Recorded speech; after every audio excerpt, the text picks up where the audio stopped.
10월 23일 목요일 매일 묵상을 시작하도록 하겠습니다. 오늘의 본문 말씀은 역대하 32장 1절에서 23절까지의 말씀입니다. 오늘 본문은 매일 성경 금요일 본문입니다. 아수르 사네립의 유다 침략에 대한 이야기를 담고 있죠.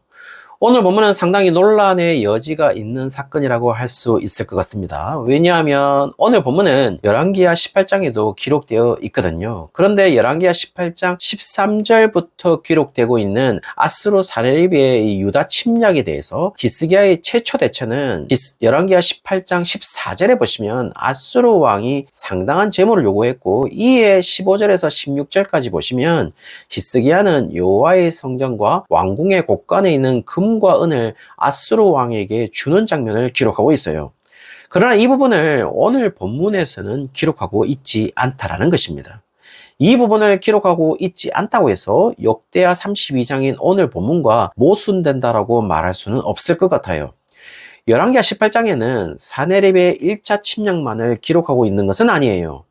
재물을 요구하고 받았기 때문에 물러날 줄 알았지만 열왕기하 18장 17절에 아수르 왕인 사네립은 다르단과 랍사리스와 랍사게로 하여금 대군을 거느리고 유다를 2차로 침략하게 됩니다. 여기에서 가장 많이 거론되는 인물은 아수르 측에서는 사네립이 아니라 랍사게인 것이죠. 아마 2차 침략을 맡은 대표 장군으로 보입니다. 따라서 오늘 역대하 본문은 제2차 침략을 의미하는 것으로도 보여요. 그리고 열왕기하는 사네립의 대표 장군으로 랍사게를 언급하지만 오늘 본문은 9절과 16절과 18절에 보시면 9절과 16절은 사네립의 신하들로서 복수로 나와 있고, 18절에는 한글 성경에서는 사네립의 신하로서 단수로 표시되어 있지만 실제 원문은 다 복수로 나와 있다는 것입니다. 그래서 랍사게 한 명을 특정하지 않고 있다는 것이죠. 그래서 실제로 열왕기하 18장은 아수르의 1차 침략은 아수르의 사네립이 두드러지게 나오지만 아수르의 2차 침략은 사네립의 지시를 받아 쳐들어온 대표 장군인 이 랍사게가 두드러지고 있다는 겁니다. 그리고 역대하는 2차 침략만을 다루고 있기 때문에 굳이 구분해서 이야기할 필요가 없이 아수르 사네립이 쳐들어온 것으로 이야기하면서 랍사게라는 이름이 나오고 있지 않는 것이죠. 그리고 오늘 본문은 그 2차 침략에 대한 히스기야의 대처를 말해주고 있을 뿐입니다. 그렇다고 해서 1차 침략에 대한 아무런 이야기를 하고 있지 않은 것은 아니에요. 왜냐하면 3절에서부터 6절까지 히스기야의 강력한 군사적 대비를 하는 것을 볼 수가 있죠. 2절에 사네립이 예루살렘을 공격할 것을 알았다는 측면이나 그에 대해서 이미 성 밖에 있는 수로를 차단해서 아수르의 군대들이 물을 얻지 못하게 하는 전략이나 무너진 성벽들을 다시 보수하고 성벽 위에 망대들도 세우고 외성벽도 다시 쌓는 일은 철저하게 군사적 정비를 하고 있음을 알 수가 있죠. 그리고 단순히 군사적 정비만을 하고 있는 것은 아니에요. 영적인 정비도 하고 있는데요. 7절에 보시면 마음을 강하게 하고 담대히 할 것을 이야기하고 아수르 침략을 보고 두려워하지도 말고 놀라지도 말 것을 이야기해 주고도 있죠. 그리고 상당히 감동적인 이야기를 하는데요. 우리와 함께 하시는 이가 그와 함께 하는 자보다 크다라고 이야기하고 있습니다. 그리고 8절에 우리와 함께 하시는 이가 아수르의 사네립과 그의 군대보다 큰 이유는 바로 여호와이시고 반드시 우리를 도우시고 우리를 대신해 싸울 것임을 이야기해주고 있죠. 그러나 아수르 왕 사네립이 가진 이 전쟁의 예측은 상당히 근거 있는 자신감을 가지고 있었고 아주 이성적이고 합리적인 예측을 하고 있습니다. 그리고 이미 학습된 전쟁의 결과로서 지금 아수르와 상대해서 이긴 사례가 있는가, 그리고 아수르의 상대 신들이 그 백성을 구원해 냈는가에 대한 그런 문제에 대해서 구하지 못했다라는 역사적인 결과를 이야기해주고 있죠. 그러므로 지금 사네립은 당연히 이 전쟁의 예측을 상당히 근거 있는 자신감으로 예측할 수 있었던 것이죠. 그러므로 히스기야가 하는 말을 믿지 말 것을 11절에서부터 15절에서 이야기해주고 있습니다.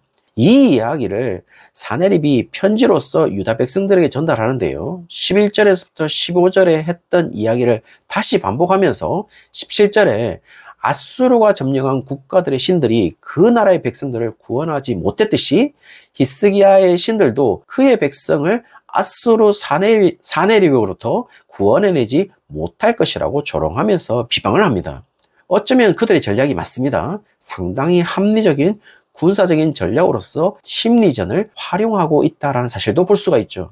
이미 심리적인 패배를 심어주는 전략을 했던 것으로 보여요. 상당히 좋은 심리전을 사용하고 있었던 것이죠. 그러나 그들이 잘못 판단하고 있는 것은 오로지 한 가지로 보입니다.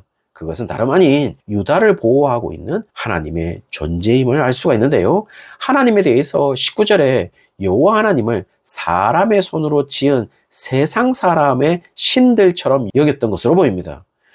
여러 우상으로 섬겼던 세상 사람들의 신들과 동등한 것으로 여겼다라는 것이죠. 그렇다면 아수르 왕 사네립과의 전쟁의 결과 예측이 상당히 이해가 됩니다. 실제로 세상 사람들이 우상처럼 섬겼던 신들은 실제적으로 존재하지 않는 신이기 때문에 순전히 실존적인 군사적 힘과 전략으로 승리하는 것은 당연한 것이기 때문에요.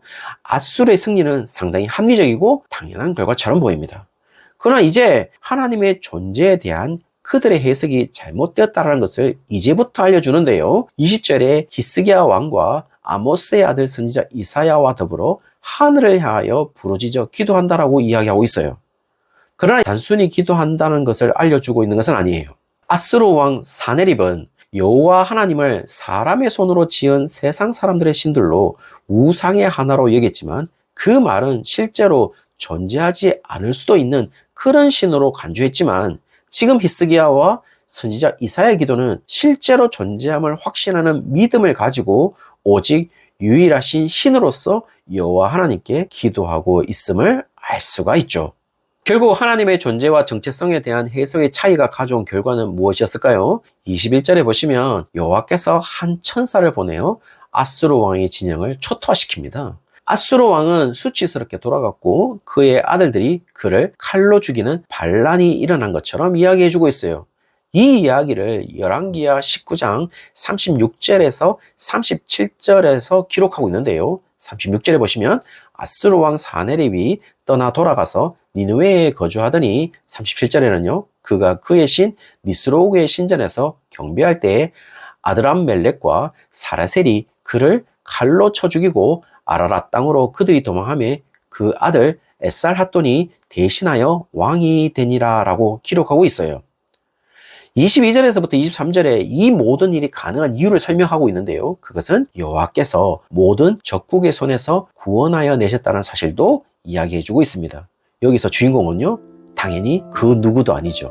역대하 저자는 히스기야에게 초점을 맞추지 않기 위해서 아수르의 손에서 구해달라는 기도를 히스기야 홀로 한 것이 아니라 아모스의 아들인 선지자 이사야도 함께 했다는 사실을 이야기하고 있어요. 따라서 지금 전쟁의 승패는 여호와가 실제로 존재하는가 존재하지 않는가에서 전쟁의 결과가 달려있다는 사실을 이야기해주고 있는 것이죠. 그것은 이미 7절에 아수르 왕과 군대보다 더 크신 이가 우리와 함께 존재해 계신다는 사실을 이야기하면서 이 전쟁의 결과를 충분히 예측할 수 있도록 해주고 있어요. 그러므로 마음을 굳세게 하고 담대해야 할 것을 이야기하면서 두려워하지 말고 놀라지 말 것도 이야기해주고 있죠. 실제로 오늘 본문은 히스기야의 믿음을 강조하고 있는 것으로 보이지만 그것이 아니라 하나님은 자신의 존재를 항상 자신의 백성들에게 증명하고 계신다는 사실을 이야기하는 것으로 보입니다. 그런 하나님의 존재가 오늘의 주제인 것이고 실제하는 하나님의 존재는 우리의 믿음과 상관없이 분명 실제한다는 사실을 오늘 본문이 이야기하고 있는 것이죠. 그리고 그분은 자신의 일을 하시고 있음도 얘기해주고 있어요. 문제는 우리는 이 사실에 대해서 어떤 해석을 하고 있는가에 따라서 우리의 삶이 달라짐을 볼 수가 있는데요. 아수르 왕 사네립과 같은 해석을 할 것인가 아니면 히스기야와 이사야 선지자처럼 해석할 것인가에 달려있다는 것이죠. 우리가 히스기야처럼 하나님의 존재를 해석하고 있다면 우리가 어떤 상황에서도 마음을 굳세게 하고 두려워하지 않고 담대히 할 수 있지 않겠습니까?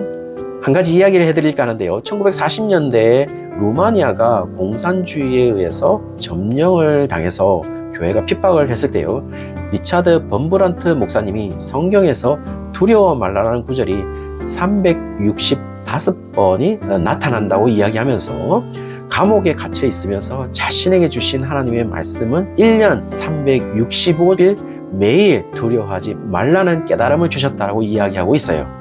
사랑하는 성도님들, 우리가 두려워하지 않고 담대할 수 있는 이유는 여전히 우리를 택하고 구원하신 그 하나님이 존재하고 계셔서 여전히 우리를 위해서 역사하시고 있다라는 것이죠. 오늘 하루가 이것을 믿고 살아가는 성도님들 되시기를 주의 이름으로 축원합니다.